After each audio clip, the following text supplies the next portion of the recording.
Hi guys, welcome to our YouTube channel. ಇವತ್ತು ಮಧ್ಯಾಹ್ನದಿಂದ ಬ್ಲಾಗ್ನ start ಮಾಡ್ತಾ ಇದ್ದೀನಿ. ಇವತ್ತು ಗುರು ರಾಘವೇಂದ್ರನ ವಾರ, ಗುರುವಾರ ಆಗಿರೋದ್ರಿಂದ ನಾನು ರಾಯರನ್ನ ಫಸ್ಟ್ ತೋರಿಸ್ತಾ ಎಲ್ಲರಿಗೂ ಒಳ್ಳೇದು ಮಾಡುವಂಥ ರಾಘವೇಂದ್ರನ ಕೇಳ್ಕೊತ ಬ್ಲಾಗ್ನ ಸ್ಟಾರ್ಟ್ ಮಾಡ್ತಾ ಇದ್ದೀನಿ. ಇವತ್ತಿನ ಬ್ಲಾಗ್ ಈಗ ಸ್ಟಾರ್ಟ್ ಆಗ್ತಾಯಿದೆ. ನಾನು ಬೆಳಗ್ಗೆ ಎದ್ದು ಎಲ್ಲ ಕೆಲಸ ಮುಗಿಸಿ ದೇವ್ರ ಪೂಜೆನ ಮಾಡ್ಕೊತಾ ಇದ್ದೀನಿ. ಆಯಿತು ಮಾಡಿದ್ದು. ಇವಾಗ ಬ್ಲಾಗ್ನ ಶೇರ್ ಮಾಡ್ತಾಯಿದ್ದೀನಿ. ಇವತ್ತಿನ ಗುರುವಾರದ ಬ್ಲಾಗ್ ಇದಾಗಿರುತ್ತೆ ನೋಡಿ ಗೈಸ್. ಇವತ್ತು ಗುರುವಾರ ಈ ಥರ ನಾನು ಪೂಜೆನೆಲ್ಲ ಮಾಡಿಕೊಂಡು ಎಲ್ಲ ಕೆಲಸನ ಮಾಡಿದ್ದೀನಿ. ಇವತ್ತೆಲ್ಲ ಕೆಲಸ ಮುಗಿದಿದೆ. ಇನ್ನು ಹೂವು ಬಂದರೆ ಹೂವು ಹಾಕ್ಬೇಕಷ್ಟೆ. ಅಡುಗೆ ಇವತ್ತು ಮಧ್ಯಾಹ್ನ ತನಕ ಪೂಜೆ ಮುಗಿಯೋವರೆಗೂ ಉಪವಾಸ ಇದ್ದೆ.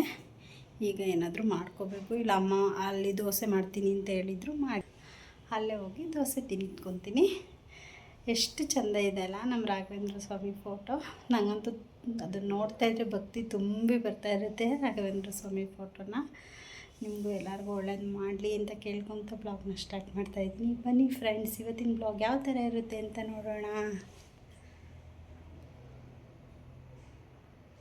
ಪೂಜಾಯ ರಾಘವೇಂದ್ರಾಯ ಸತ್ಯಧರ್ಮರತಾಯ ಚ ನಮತಾಂ ಕಲ್ಪವೃಕ್ಷಾಯ ಮಮತಾಂ ಕಾಮಧೇನವೇ ನಮಃ.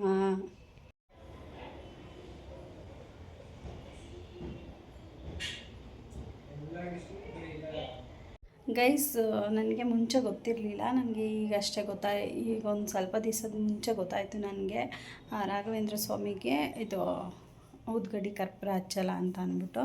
ಅದರಿಂದ ನಾನು ಗೊತ್ತಾದಾಗಿಂದ ನಾನು ಬರೀ ಅವತ್ತು ತುಪ್ಪದ ದೀಪ ಹಚ್ತೀನಿ. ಅಷ್ಟರ ರೆಡಿ ಮಾಡಿ ದೀಪಕ್ಕೆ ತುಪ್ಪ ಬಿಟ್ಟು ದೀಪ ಹಚ್ತೀನಿ. ಮತ್ತು ತುಪ್ಪದ ಬತ್ತಿ ನೆನೆಸಿಟ್ಟಿರ್ತೀನಿ, ಅದರಲ್ಲಿ ಆರತಿ ಬೆಳಗ್ತೀನಿ ಅಷ್ಟೇ.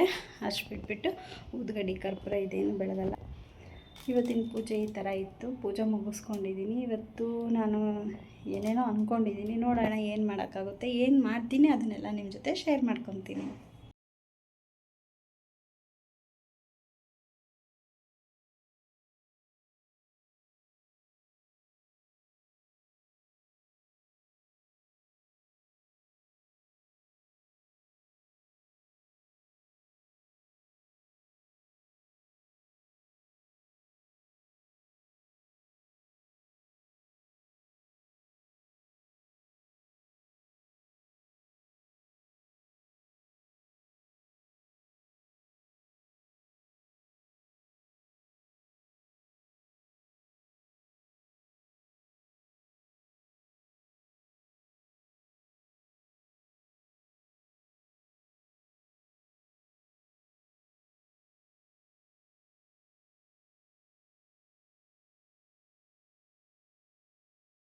ನನಗೆ ಚೆನ್ನಾಗಿತ್ತು, ನಾನು ತಿಂದೆ.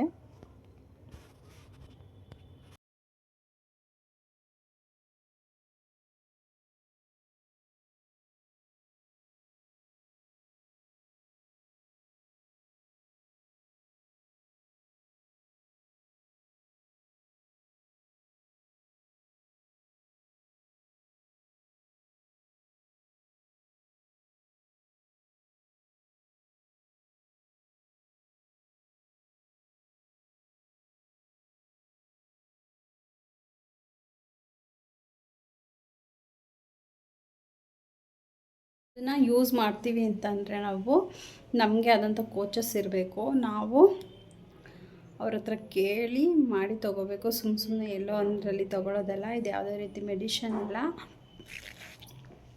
ಇದು ನನ್ನ ವೈಯಕ್ತಿಕ ರಿಸಲ್ಟ್ ಅಷ್ಟೇ. ಇದನ್ನು ಹೇಳಬೇಕಾಗಿತ್ತು, ಹೇಳಿದ್ದೀನಿ. ನಾನು ಐಸ್ ಕ್ರೀಮ್ ಮೋಲ್ಡ್ನ ನನ್ನ ಅಳಿಯಂಗೆ ಐಸ್ ಕ್ರೀಮ್ ಕೇಳ್ತಾ ಇರ್ತಾನಲ್ವ, ಡೈಲಿ ಅಂಗಡಿಯಿಂದ ಐಸ್ ಕ್ರೀಮ್ನ ಕೇಳ್ತಾ ಇರ್ತಾನೆ ಅವನು. ಅದರಿಂದ ಅವನಿಗೆ ಏನಾದರೂ ಮನೇಲೇ ಫ್ರೂಟ್ಸಿಂದ ಮತ್ತು ಹಾಲಿಂದ ಏನಾದರೂ ಐಸ್ ಕ್ರೀಮ್ಗಳನ್ನ ಮಾಡಿಕೊಡೋಣ ಅಂತ ಮೋಲ್ಡ್ ತಂದಿದ್ದು. ನಾನಿವತ್ತು ಫ್ರೆಶ್ ಕುಡಿತಿದ್ನಲ್ಲ, ದಿಢೀರಂತ ಅನ್ನಿಸ್ತು, ನೋಡೋಣ ಟ್ರೈ ಮಾಡೋಣ ಹೆಂಗಿರುತ್ತೆ, ಹೈಡ್ರೇಟ್ ಹಾಕಿದ್ದೀನಲ್ಲ ಅಂದ್ಬಿಟ್ಟು ಅದಕ್ಕೆ ಟ್ರೈ ಮಾಡಿದೆ ಅಷ್ಟೇ. ಹರ್ಬಲ್ ಲೈಫ್ ಕಂಪ್ನಿಯವರು ಈ ಥರ ಐಸ್ ಕ್ರೀಮ್ ಮಾಡ್ಕೊತೀನಿ ಅಂತ ಹೇಳಿಲ್ಲ. ಮತ್ತು ಇದು ನನ್ನ ವೈಯಕ್ತಿಕ ರಿಸಲ್ಟು, ಮತ್ತು ಇದು ನನಗಿಷ್ಟ, ನಾನು ಮಾಡ್ಕೊಂಡು ತಿಂದಿದ್ದೀನಿ ಅಷ್ಟೇ. ಮತ್ತು ಇವಾಗ ಆಲ್ರೆಡಿ 1 ಗಂಟೆ ಆಗೋಯ್ತು. ನಾನು ಇನ್ನೂ ಶೇಕ್ ಕುಡ್ದಿಲ್ಲ ಇವತ್ತು, ಲೇಟ್ ಆಯಿತು. ಏಕೆಂದರೆ ನಾನು ಅದೇ ಪೂಜೆ ಮಾಡೋವರೆಗೂ ಏನು ತಿನ್ನೋದು ಬೇಡ ಅಂತ ಅಂದ್ಕೊಂಡಿದ್ದೆ.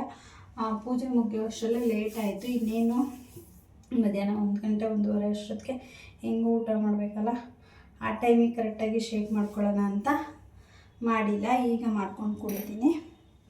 ಬನ್ನಿ ನೋಡೋಣ ಇವತ್ತಿನ ಬ್ಲಾಗ್ ಯಾವ ಥರ ಇರುತ್ತೆ ಅಂತ ಅಂದ್ಬಿಟ್ಟು. ಇನ್ನೂ ಒಂದು ಏನೋ ಅಂದ್ಕೊಂಡಿದ್ದೀನಿ ಇವತ್ತು ಮಾಡಬೇಕು. ಇದು ಗುರು ರಾಘವೇಂದ್ರ ಸ್ವಾಮಿ ವಾರ ಆಗಿರೋದ್ರಿಂದ ಇವತ್ತಿಂದ ಸ್ಟಾರ್ಟ್ ಮಾಡೋಣ ಅಂತ ಅಂದ್ಕೊಂಡಿದ್ದೀನಿ. ನೋಡೋಣ ಏನಾಗುತ್ತೆ ಅಂತ.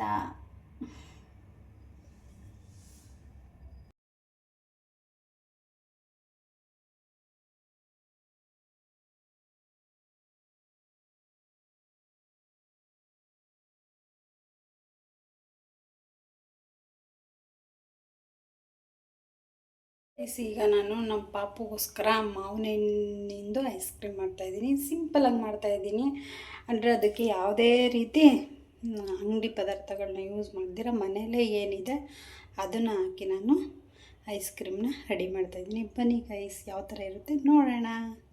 ಇಲ್ಲಿ ಒಂದು ಮಾವಿನ ಹಣ್ಣು ಹಚ್ತೀವಲ್ಲ, ಅದು ಒಂದು ಹೋಳಿರುತ್ತಲ್ಲ ಒಂದು ಕಡೆ ಸೈಡ್ದು, ಅದನ್ನು ನಾನು ಸಿಪ್ಪೆ ತೆಗೆದುಬಿಟ್ಟು ತೊಗೊಂಡಿದ್ದೀನಿ. ಈ ಮಾವಿನ ಹಣ್ಣು ಹಾಕ್ಕೊಂಡೆ. ಮತ್ತು ಇದಕ್ಕೆ ಇಷ್ಟು ಸ್ವಲ್ಪ ಸಕ್ಕರೆ ತೊಗೊಂಡಿದ್ದೀನಿ, ಏಕೆಂದರೆ ಅದೇ ಸ್ವೀಟ್ ಇದೆ ಮಾವಿನ ಚೆನ್ನಾಗಿ, ಅದರಿಂದ ಸ್ವಲ್ಪ ಸಕ್ಕರೆ ತೊಗೊಂಡಿದ್ದೀನಿ. ಇಲ್ಲಿ 1 ಕಪ್ಪಷ್ಟು ನಾನು ಹಾಲನ್ನ ತೊಗೊಂಡಿದ್ದೀನಿ. ಸಾಕು, ಏಕೆಂದರೆ ಅವನೊಬ್ಬನಿಗೆ ಮಾಡ್ತಾ ಇರೋದ್ರಿಂದ ಸಾಕಿಷ್ಟೇ. ಇದನ್ನು ಈಗ ಬ್ಲೆಂಡ್ ಮಾಡ್ಕೊಂಬರ್ತೀನಿ. ಇಲ್ಲಿ ನಮ್ಮ ಪಾಪು ಐಸ್ ಕ್ರೀಮ್ ಮೋಲ್ಡ್ ಎಲ್ಲನೂ ಕಳೆದಾಕ್ಬಿಟ್ಟವನು. ಎರಡಿದೆ, 2ಕ್ಕೆ ಹಾಕಿದ್ದಾನ. ಬನ್ನಿ ಇವಾಗ ಇದನ್ನು ಒಂದು ಲೋಟಕ್ಕೆ ಹಾಕ್ಕೊತಾ ಇದ್ದೀನಿ. ಒಂದು ಲೋಟಕ್ಕೆ ಹಾಕ್ಬಿಟ್ಟು ಮೋಲ್ಡ್ ಒಳಗಡೆ ಹಾಕ್ತೀನಿ. ಯಾಕೆಂದರೆ ಅದರಿಂದ ಹಾಕೋದ್ರೆ ಚೆಲ್ಲುತ್ತೆ ಅಂತ ನಾನು ಒಂದು ಮೋಲ್ಡ್ಗೆ ಇದಕ್ಕೆ ಹಾಕ್ಕೊಂಡು ಹಾಕ್ತಾಯಿದ್ದೀನಿ.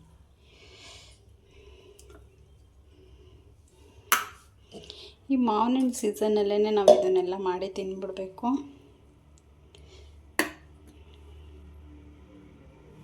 ಈಗ ನಾನು ಅದ್ರ ಕ್ಯಾಪ್ನ ಮುಚ್ಚುತ್ತೀನಿ. ಇದನ್ನು ತೊಗೊಂಡೋಗಿ ಫ್ರಿಜ್ಗೆ ಇಡೋಣ.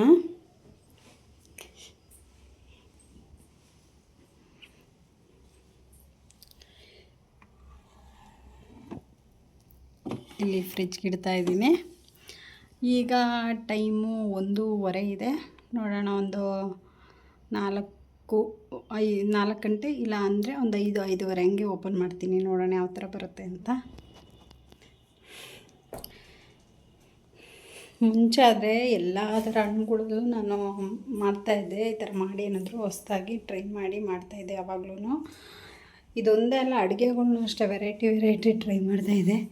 ಈ ನಡುವೆ ಸ್ವಲ್ಪ ಮಾಡ್ತಾಯಿಲ್ಲ, ಅದಕ್ಕೆ ಇನ್ಮೇಲೆ ಮಾಡೋಣ ಅಂತ ಅಂದ್ಕೊಂಡಿದ್ದೀನಿ. ನೋಡೋಣ ಬನ್ನಿ ಯಾವ ಥರ ಇರುತ್ತೆ ಅಂತ. ಸಿಂಪಲ್ಲಾಗಿ ಮಾಡ್ಕೋಬೋದು. ಮತ್ತು ಮಕ್ಕಳಿಗೆ ಹೊರಗಡೆ ಕೊಡ್ಸೋದಕ್ಕಿಂತ ಇದು ಬೆಟರ್ ಅಂದ್ಕೊತೀನಿ. ಮತ್ತು ಸಕ್ಕರೆ ಬೇಡವಾಗಿತ್ತು, ಆದರೂ ನಾನು ಹಾಕಿದ್ದೀನಿ. ನೋಡೋಣ, ಅದು ಪಾಪುಗೆ ಟೇಸ್ಟ್ ಸಿಗಬೇಕಲ್ಲ ಅಂತ ಅಂದ್ಬಿಟ್ಟು ನಾನು ಸಕ್ಕರೆ ಹಾಕಿದ್ದೀನಿ. ನೋಡೋಣ, ಇದೇ ಥರ ವೆರೈಟಿ ಆಗಿ ತೋರಿಸ್ತಾ ಇರ್ತೀನಿ.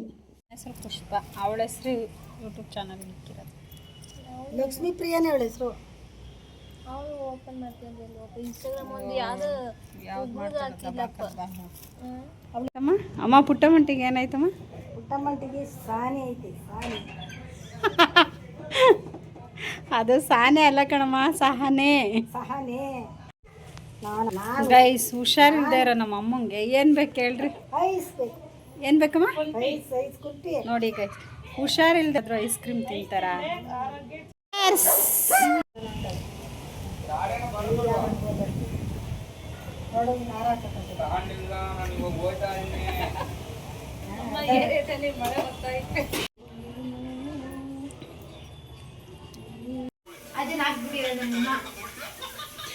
ತೆಗ್ಗೆ ಕೈ ನಮ್ಮ ತಾಯಿಗೆ ಯಾರೇ ಬ್ಲಾಗ್ ಮಾಡ್ತಾ ಇದ್ದುತ್ತಾ, ನನ್ನ ಫ್ರೆಂಡ್ಸ್ ರೀಲ್ಸ್ ಮಾಡೋರೆಲ್ಲ ನೋಡ್ತಾ ಇರ್ತಾನೆ. ನಮ್ಮ ಈಗ ಟೈಮು 11:44 ಆಗಿದೆ ಟೈಮು. ಇನ್ನೇನು 12 ಗಂಟೆ ಆಗ್ತಾ ಬಂತು. ಈಗ ಹೂವೆಲ್ಲ ಕಟ್ಟಿ ಮಲಗಕ್ಕೆ ಬಂದಿದ್ದೀನಿ. ನಿದ್ದೆ ಬರ್ತಾ ಇಲ್ಲ. ಇವಾಗ ಎಷ್ಟೊತ್ತಾದರೂ ಓದಲಾಡೋದು, ಬೆಳಗ್ಗೆ ಎದ್ದೋಳೋದು 7 ಗಂಟೆ 8 ಗಂಟೆ 9 ಗಂಟೆ ಹಿಂಗೆ ಆಗ್ಬಿಟ್ಟಿರ್ತದೆ. ಬೇಗ ಮಲ್ಕೊಂಡ್ರೆ ಬೇಗ ಎದ್ದೇನಾದರೂ ಕೆಲಸ ಮಾಡ್ಬೋದು. ಮಲಗೋದೇ ಲೇಟ್ ಆದರೆ ಬೆಳಗ್ಗೆ ಎದ್ದೇನು ಮಾಡೋಕ್ಕಾಗಲ್ಲ. ಮಾವಿನ ಐಸ್ ಕ್ರೀಮು ಎಷ್ಟು ಚೆನ್ನಾಗಿ ಬಂದಿದೆ ನೋಡಿ ಫ್ರೆಂಡ್ಸ್. ನಾನು ಇಷ್ಟು ಚೆನ್ನಾಗಿ ಬರುತ್ತೆ ಅಂತ ಅಂದ್ಕೊಂಡು ಇರಲಿಲ್ಲ, ಗೆಸ್ಸು ಕೂಡ ಮಾಡಿರಲಿಲ್ಲ. ಸುಮ್ಮನೆ ನೋಡೋಣ ಅಂತ ಟ್ರೈ ಮಾಡಿದೆ ಅಷ್ಟೇ. ಏನು ಸೂಪರಾಗಿ ಬಂದಿದೆ ಮಾವಿನ ಐಸ್ ಕ್ರೀಮು, ತುಂಬ ಚೆನ್ನಾಗಿ ಬಂದೈತೆ. ನಾನಿವಾಗ ಸಾಯಂಕಾಲನೇ ತೆಗಿಬೇಕಾಗಿತ್ತು ಆಗಿರೋದು, ಆದರೆ ನಾನು ಸಾಯಂಕಾಲ ಓಪನ್ ಮಾಡೋಕ್ಕಾಗಲಿಲ್ಲ. ಯಾಕೆ ಅಂದರೆ ನಮ್ಮ ಪಾಪು ಅಂಗಡಿಯಿಂದ ತಂದು 3-4 ಐಸ್ ಕ್ರೀಮ್ ತಿಂದ್ಬಿಟ್ಟಿದ್ದ. ನಾನು ಇದನ್ನು ಮಾಡೋಕ್ಕಿಟ್ಟಿದ್ದೆ, ಎಷ್ಟು ಹೇಳಿದ್ರು ಕೇಳಿಲ್ಲ. ಇಟ್ಟಿದ್ದೀನಪ್ಪ ಐಸ್ ಕ್ರೀಮ್ಗೆ ಕೊಡ್ತೀನಿ ತಿನ್ನಬೇಡ ಅಂತ ಅಂದ್ರು. ಅಂಗಡಿಯಿಂದ ತಂದೆ 3-4 ತಿಂದ್ಬಿಟ್ಟಿದ್ದ. ಮತ್ತು ಇದು ಕೊಟ್ಟರೆ ಏನು ಜಾಸ್ತಿ ಆಗುತ್ತೆ ಅಂದ್ಬಿಟ್ಟು ಕೊಡಲಿಲ್ಲ, ನಾನು ಹಂಗೆ ಎತ್ತಿಟ್ಟಿದ್ದೆ. ಅವ್ರ ಅಪ್ಪನ ಹತ್ರ ಫ್ಯಾಕ್ಟ್ರಿಯಿಂದ ಬರೋ ಒಂದು ತರಿಸ್ಕೊಬಿಟ್ಟು ಆಮೇಲೆ ಹೋಗಿ ತಂದು ಕೊಡೋಣ ಅಂತ ಇದನ್ನ ಅವ್ರ ಅಜ್ಜಿ ಒಂದು ಕೊಡಿಸಿದ್ರು, ಅವ್ರ ಅಮ್ಮ ಒಂದು ಕೊಡಿಸಿದ್ರು. ಮತ್ತು ನಾನು ಐಸ್ ಕ್ರೀಮ್ ಇಟ್ಟಿದ್ದೆ, ನಂದು ತಗೊಂಡೋಗಿ ಕೊಡೋಣ ಅನ್ನೋ ಅಷ್ಟರಲ್ಲಿ ಅವನು ಮಾಡ್ಬಿಟ್ಟು ಅವ್ರ ಅಪ್ಪನ ಹತ್ರ ತರಿಸ್ಕೊಂಡು ತಿಂದ್ಬಿಟ್ಟ. ಅದಕ್ಕೆ ಸುಮ್ಮನೆ ಯಾಕಪ್ಪ ಆಮೇಲೆ ಐಸ್ ಕ್ರೀಮ್ ಜಾಸ್ತಿ ಕೊಟ್ಟು ಏನಾದರೂ ಹೆಲ್ತ್ ಇಶ್ಯೂಸ್ ಆದರೆ ಅಂದ್ಬಿಟ್ಟು ಕೊಡಲಿಲ್ಲ ನಾನು. ಈಗ ನೋಡೋಣ ಅಂತ ತೆಗೆದು ತುಂಬ ಚೆನ್ನಾಗಿ ಬಂದೈತೆ, ನೋಡಿದ್ರೆ ತಿನ್ಬೇಕು ಅನಿಸ್ತೈತೆ. ಇವಾಗ 12 ಗಂಟೆ ಟೈಮು, ತಿನ್ನಲ್ಲ. ಬೆಳಗ್ಗೆ ಹಿಂಗೆ ಮಡಗಿ ಇಲ್ಲ, ಬೆಳಗ್ಗೆಗೆ ಪಾಪಗೂ ಕೊಡೋಕ್ಕಾಗಲ್ಲ ಇದು. ನೋಡೋಣ, ವೇಸ್ಟ್ ಅನಿಸುತ್ತೆ. ಇದನ್ನು ತಿನ್ಬೋದೋ ಏನೋ ಗೊತ್ತಿಲ್ಲ. ಬೆಳಗ್ಗೆಗೆ ತಿಂದು ನೋಡೋಣ, ನಾನೇ ಮಧ್ಯಾಹ್ನ ಮೇಲೆ ತಿಂದು ನೋಡ್ತೀನಿ ಹೆಂಗಿರುತ್ತೆ ಅಂತ. ಪಾಪಗಂತೂ ಕೊಡೋಲ್ಲ, ನಾನು ಫ್ರೆಶ್ಶಾಗಿ ಮಾಡಿದ್ದಷ್ಟೇ ಕೊಡೋದು, ಹಳೇದೆಲ್ಲ ಕೊಡೋಲ್ಲ ಅವನಿಗೆ. ತುಂಬ ಚೆನ್ನಾಗಿದೆ.